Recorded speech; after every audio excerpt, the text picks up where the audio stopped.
Hola amigos, buenas tardes. Desde el estudio de radio del Palacio de las Naciones en Ginebra les transmite Juan Gasparini en esta entrevista un poco excepcional para mí como periodista, porque tenemos el honor y el gusto de recibir a Pedro Arrojo Agudo, que es el nuevo flamante relator para agua y saneamiento, mandatado por el Consejo de Derechos Humanos. Ustedes saben que el Consejo elabora un mandato que es escrito, que es resuelto en una deliberación del Consejo, 47 países seleccionados por la Asamblea General, y ese mandato dura 3 años, renovable por 3 años. Entonces, en la primera intervención de la persona designada, en este caso el experto Pedro Arrojo Agudo, él presenta un poco su plan, su visión de la problemática. Y es un poco donde yo quiero arrancar, como si empezáramos de cero. Primero, gracias por su presencia, buenas tardes. Y mi primera pregunta va sobre la definición de la crisis mundial del agua. Se habla de que hay 2.200.000 personas que le falta agua y hay otras 400 millones, que carecen de saneamiento. Es un problema enorme del cual usted tiene que de alguna manera hacerse cargo.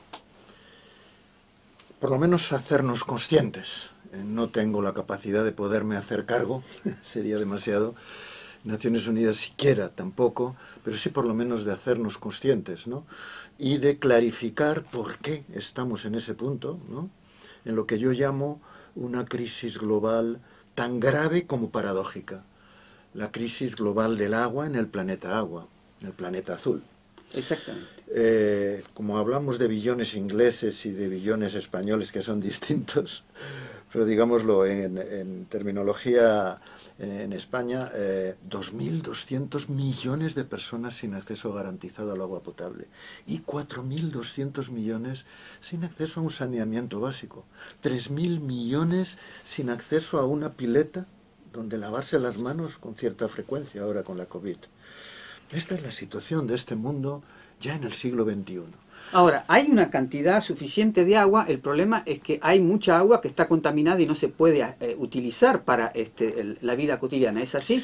Bueno, ese es uno de los debates. Generalmente cuando hablamos de crisis global del agua y hablamos de 2.200 millones, suele haber inmediatamente un diagnóstico hablando de escasez. El agua es escasa. Yo por eso hago una cierta provocación cuando hablo del planeta agua. Yo sé que ese planeta azul, la mayor parte es agua salada. Pero fíjese, incluso el agua dulce disponible, los ríos, los lagos, los acuíferos, es una ingente cantidad de agua. Entonces, hablar de escasez es como si dijéramos que hemos hecho escaso el planeta. ¿Tiene sentido decir que es escasa la atmósfera porque hay cambio climático? ¿Tiene sentido decir que es escasa el agua de los ríos, de los lagos? Miren, todo es relativo. Lo que es limitado. El planeta es limitado, no es un chicle, no podemos ampliarlo, ¿eh? Tenemos que gestionar el planeta como es, con sus equilibrios, con sus dinámicas, ¿no? Que no sé si las hizo Dios o quién las hizo, pero las hizo muy bien.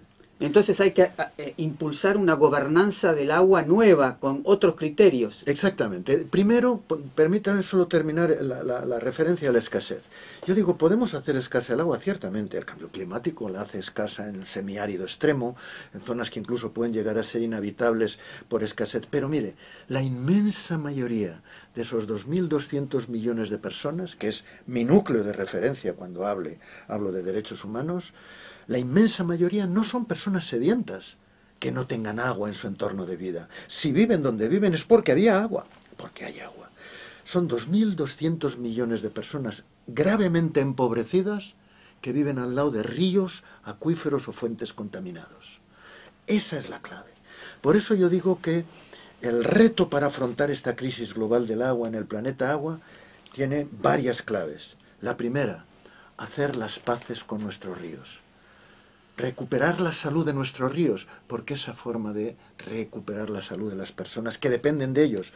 Cuando somos personas que tenemos medios económicos, tenemos la forma de eludir ese problema. Pero cuando son personas empobrecidas, la única forma de acceder al agua potable es recuperar la salud del río. Luego ese es el primer reto. Segundo reto, prioridad para los derechos humanos. Podemos tener escasez de agua para fabricar coches, no hay problema, tendremos menos carros, menos coches. Podemos tener escasez para hacer agronegocio de exportación, no pasa nada, esas personas tan ricas ganarán un poco menos. Lo que no podemos tener es escasez para el agua, para la vida. No podemos tener escasez de agua para el derecho humano. Fíjese que el derecho humano no se dice, yo digo, tenemos que ir fijando ese mínimo vital que puede incluso llegar a ser gratuito si las familias están en pobreza, por ejemplo. Ya lo empieza a hacer Colombia, Sudáfrica, Europa empieza a decirlo, no lo conseguimos del todo. ¿Cuánta es el agua mínima necesaria para vivir? Depende de los países. Colombia dice 50 litros. Naciones Unidas dice entre 50 y 100. Pongamos 100 litros persona y día. Eso es el 6% del agua que sacamos ahora diariamente de los ríos. El 6%. Ningún río se seca por sacarle solo el 6% del agua. Luego, si damos prioridad al derecho humano, no tiene sentido hablar de escasez. Tiene sentido hablar de escasez respecto a la ambición de ser los más ricos, los que ya son más ricos. Vale, llega un momento en que haces escaso eso y haces escaso el planeta. Pero, hablando de derechos humanos, no tenemos derecho, no tenemos vergüenza si hablamos de escasez para el agua, para la vida. Y también usted aplica la idea de que hay que darle al tratamiento de la problemática del agua una perspectiva de género. Sí. ¿Puede explicar un poco ese elemento? Porque estamos en derechos humanos. Es muy claro. Pensemos en quienes cuidan, quienes tienen el papel de los cuidados, sobre todo las personas más vulnerables, de los niños, de los abuelos, de las personas mayores. Eso no es que sea propio de las mujeres, debería ser una virtud del género humano. Yo quiero ser femenino en ese sentido, ¿verdad? Siendo hombre, pero esa virtud que suelen tener, que suelen asumir como una virtud del género femenino, ¿no? De cuidar, la política de cuidados, los cuidados a los demás, suele caer en el campo de la dedicación de muchas mujeres. Más aún en el medio rural, en las zonas más empobrecidas, con más problemas. ¿Quién provee el agua potable para la familia, para la comunidad? Muchas veces, muchísimas veces, las mujeres y las niñas. Por eso yo digo que sobre todo en esas zonas más empobrecidas, en esas comunidades en donde el papel de la mujer en el cuidado es tan fundamental, hay que darle no solo el trabajo, sino el liderazgo de cómo resolver los problemas, porque son ellas los que los asumen de forma más fuerte y porque son ellas no solo víctimas, sino poderosísimos agentes de cambio, dándoles, empoderándolas. Y por eso yo digo que siguiendo los enfoques de ONU Mujeres, hay que dar un enfoque de género, de empoderamiento de mujeres y niñas en la decisión, en el desarrollo de los proyectos de agua, saneamiento e higiene. Usted también atrae la atención sobre las poblaciones indígenas como un sector de estas poblaciones que están en todo el mundo, de que tienen un déficit, tienen una falta de agua. ¿Cómo usted llegó a esa conclusión? Más que falta de agua, yo diría que, bueno, fíjese, el año que viene, los 2 informes temáticos que ya he empezado a trabajar, aunque todavía estoy obsesionado, ¿verdad?, como estudiante que entra a la universidad, al examen de entrada a la universidad con este primer examen que he tenido ante el Consejo General, Consejo de Derechos Humanos, y el que tengo dentro de poco en Nueva York, ¿verdad?, en la Asamblea General, pero he empezado ya a trabajar los 2 informes del año que viene.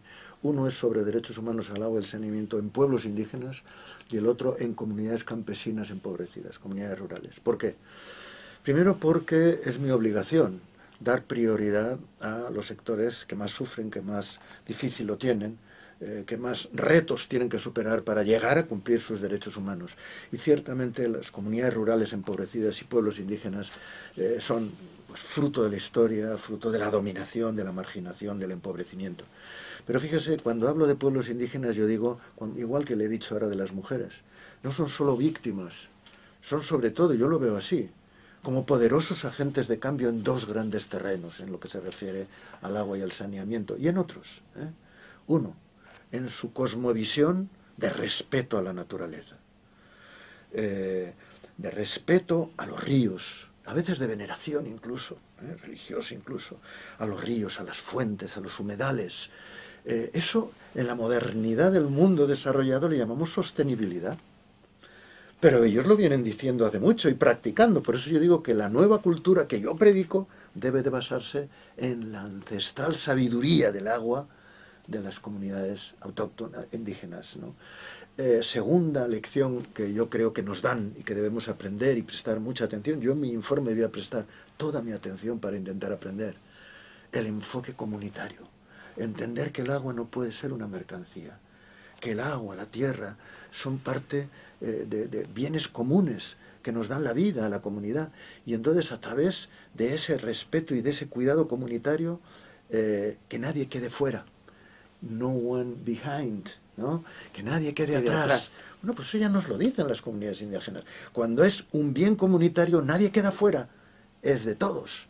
Y todos trabajan para que eso llegue a todo el mundo.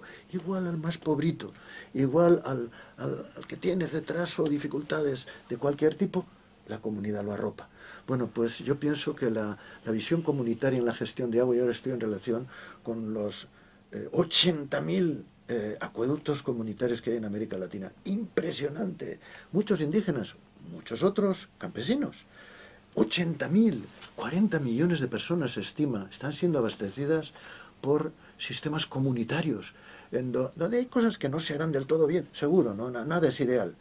Pero para mí, en los países avanzados, yo antes le decía sostenibilidad, usted mira la Directiva Marco Europea de Aguas, cada página dice 2 o 3 veces, obsesivamente, promover en la gestión de agua la participación ciudadana proactiva. Bueno, ¿qué más participación ciudadana proactiva que la visión comunitaria? Luego, yo creo que en esos dos terrenos hay mucho que aprender de los pueblos indígenas y al mismo tiempo, obviamente, hay que reconocer las injusticias y resolverlas, ¿no? Abordarlas. Bien. Usted metodológicamente habla de trabajar sobre 3 ejes o 3 planos, de acá en el tiempo que le queda, digamos, todo el tiempo que tiene su mandato por estos primeros 3 años, sobre el tema de la mercantilización y la financialización del agua. También menciona el cambio climático y ha hecho también alusión específicamente a las repercusiones de la pandemia del COVID-19. Me gustaría que brevemente pudiera desarrollar un poco esos 3 ejes que van a guiar para que la gente que nos está viendo, que nos está escuchando, sepan qué son el tipo de noticias que van a emerger de esta relatoría. Son más de 40 relatores, como todos ustedes saben, aquí en el Consejo de Derechos Humanos, pero en este caso específico hay un plan que se está lanzando y por eso quisiéramos que usted nos diga algo de estos 3 ejes. Respecto al primero, que es uno de los aceleradores que profundizan, agravan la crisis global del agua, luego explicaré en concretísimo por qué, lo que hago es recoger un relevo que ya puso en marcha mi antecesor, el profesor Leo Heller, ¿no? El año pasado, por estas épocas, él presentaba un poquito más adelante un informe que causó polémica, sobre todo en los sectores del empresariado, de las grandes empresas multinacionales de gestión de aguas. Por él presentó un informe muy serio, muy riguroso sobre los riesgos y los impactos de la privatización de la gestión del agua. Yo sigo esa estela y me refiero a la mercantilización del agua y a la financiarización. ¿Mercantilización qué significa? Pues algo que está ocurriendo en muchos países, en España, en Estados Unidos, en Australia, en Chile, en otros muchos países también, y es cuando desde esa visión mercantilista se dice, miren, aquí el agua no es un bien común ni un bien público, debe ser un bien económico. Y como tal bien económico debe de gestionarse a través del mercado, comprarse y venderse. Entonces yo digo, ok, si hacemos eso, transformamos a la ciudadanía, a los ciudadanos, a las personas en puros clientes. ¿Qué pasa con la crisis global? 2.200 millones de pobres que no tienen acceso al agua potable, ¿en qué los transformamos? En 2.200 millones de pobres clientes que no pueden pagar. Luego, lejos de afrontar el problema de la crisis global, hacemos más vulnerables a los más pobres y agravamos la crisis. Ese es el enfoque general. Lo que hemos sabido últimamente es que el agua no solo ha empezado a comprarse y venderse como una pura mercancía, sino que ha entrado en lo que se llaman los mercados de futuros de la bolsa de Wall Street. ¿Eso qué significa? Que ya no es solo, se quiere considerar el agua como una mercancía en donde yo tengo agua y te la vendo a ti, sino que es un input financiero que se especula con él en los mercados financieros. Entonces yo que tengo agua, me la compra un banco, especula en los mercados financieros como si fueran acciones para que suba el precio del agua, pero él no va a emplear el agua, ni tiene agua ni la va a emplear, sino que se la vende usted, que va a cultivar patatas, a un precio bien alto después de haber escalado precios de forma especulativa en las bolsas. Eso es lo que pasó con la alimentación en el 2008 y lo pongo de ejemplo en el informe que presento a la Asamblea General en Nueva York. Sobre ese informe, usted adelantó algo hoy, concretamente en la presentación aquí en el Consejo de Derechos Humanos, donde el agua tiene el riesgo de alguna manera de transformarse en un bien empresarial, un bien económico, y se olvida a las personas tratándolas simplemente como clientes. Este es el enfoque, digamos, que hay que de alguna manera combatir. Sí, agravado, insisto, porque fíjese, si yo soy el que tengo agua y se la vende usted que la va a usar, tiene sus problemas la mercantilización. Pero si yo lo meto en bolsa y se abren periodos especulativos, déjeme solo darle el ejemplo que pongo en el informe que hago en Nueva York, porque hasta ahora no se había hecho con el agua esto, se había empezado a comprar y vender desde hace ya 30 años, en Australia, en Chile, empezó antes, en España, pero ahora está en bolsa, empieza a estar en bolsa. ¿Qué pasó con los alimentos? A finales de los 90 se desregulan, se liberalizan lo que se llaman los mercados de futuro. Los mercados de futuro son mercados en donde grandes comercializadores, por ejemplo de alimentos, compran, negocian precios a un futuro, a un año vista, con grandes productores, con grandes cooperativas, y aseguran un precio para el futuro. Usted a lo mejor, que es un productor, venderá más barato, pero asegura la venta. Yo, que soy comprador y voy a distribuir, aseguro un precio más bajo y arriesgo que pueda pasar en el futuro. ¿Qué pasa en los 90? En Estados Unidos se liberaliza, se permite que entren los grandes bancos, los grandes fondos de inversión, que ni tienen alimentos, ni los van a comercializar, ni los van a consumir. Y se liberalizan zonas oscuras para poder especular en la sombra. En 2008 es cuando revienta la burbuja inmobiliaria y esos bancos que habían producido la burbuja inmobiliaria consiguen cientos de miles de millones de euros y de dólares para evitar su quiebra de fondos públicos. ¿Se recuerda? Bueno, pues en ese momento esos bancos ya habían identificado los mercados de futuros de alimentos como un buen espacio de negocio de corto plazo especulativo. ¿Sabe usted cuánto dinero invirtieron en ese mismo momento de la crisis, de la burbuja inmobiliaria, en los mercados de futuros de alimentos básicos? Trigo, arroz, maíz, 350.000 millones de dólares en pocos meses. Efecto en las bolsas de mercados de alimentos, subida espectacular en pocos meses, el precio del trigo se triplicó, el precio del arroz se duplicó, etcétera, etcétera.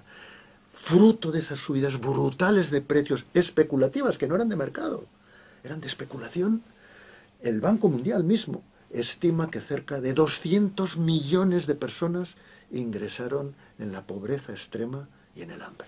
Ese es el riesgo. Ese es el riesgo con el agua. En el contexto de estas ideas generales para guiar su mandato, una última pregunta sería, bueno, usted tiene previstos, además de los informes temáticos, lo que se llaman visitas a países, sí, y usted da ahí una serie de criterios de cómo va a ir eligiendo los países para visitarlos y ver las problemáticas concretas de un país. Y además usted habla de escuchar a los que sufren problemas. Sí. Esto puede identificarse con lo que es un hábito en otras relatorías, no sé cómo lo va a abordar usted, de la gente puede presentar denuncias, las asociaciones de la sociedad civil, las ONG, etcétera, etcétera, y los relatores tienen un sistema aquí en Ginebra que emiten una opinión. ¿Cómo se posiciona? ¿Están las visitas? ¿Usted va a combinar criterios para organizar esas visitas? Y después, bueno, esto de escuchar a los que sufren, para terminar. En los países a visitar, este año no se pudo visitar porque por la COVID. Yo para el año que viene quiero, absolutamente, estoy presionando dentro del sistema para que me permitan viajar. Tengo dos prioridades para mi primer año. viajar a la región MENA, norte de África y Medio Oriente, sobre todo si fuera posible, a países en conflicto. Intento Palestina, Israel, pero Israel ni contesta. Sigo intentándolo. Puede ser Egipto, puede ser Túnez, que no tiene tanto conflicto. Ese será un viaje. Sí. El otro es en América Latina, fundamentalmente porque es el continente que mejor conozco y siendo el principio de mi mandato creo que puedo ser más útil en países que conozco relativamente bien, ¿no? Entonces estoy mirando Perú, Bolivia, Paraguay, ya veremos. Estoy todavía en gestiones porque no basta que yo quiera ir, necesito tener una invitación del gobierno. Exactamente. Respecto a las denuncias, sí, hablar de con los que más civil. sufren. Yo suelo decir una cosa, un lema que tengo siempre. La gente que sufre los problemas en primera persona, en carne viva, tal vez no tengan la razón en todo lo que dicen. Pero sin duda son los que mejor conocen los problemas que ellos sufren. Y por tanto, si queremos siquiera conocer los problemas, tenemos que escucharles. Y escuchándoles, buscar soluciones. O sea que va a haber acogida en su relatoría de denuncias o de... Por supuesto, eso todos los relatores tenemos que hacerlo. Yo he articulado, estoy articulando, y es un trabajo lento y difícil, pero quiero ser perseverante, 3 grandes puentes de diálogo permanente. Uno, con los movimientos sociales, generalmente afectados y demás. Otro, con las redes de autoridades locales y comunitarias, porque son los que tienen la responsabilidad de la gestión del agua. Y a veces son pequeños alcaldes, dirigentes comunitarios, y hay redes muy interesantes, como la red de acueductos comunitarios de América Latina, con la que ya tengo ese puente de reuniones semestrales con una agenda de trabajo. Y el tercer puente de diálogo es con la academia, con los investigadores, con las universidades. Y ahí estoy preparando también otro diálogo de cara a influir desde ese sector, digamos, vamos a decir, bueno, pues de la investigación, de la búsqueda de soluciones, que yo creo que deben dar soluciones a la gente que tiene problemas. Muchas gracias, relator Arrojo Agudo. Ha sido un panorama vasto y lo más detallado posible en esta primera intervención suya aquí en el Consejo de Derechos Humanos. Desde Ginebra les transmitió Juan Gasparini con François Zubiguer en los controles.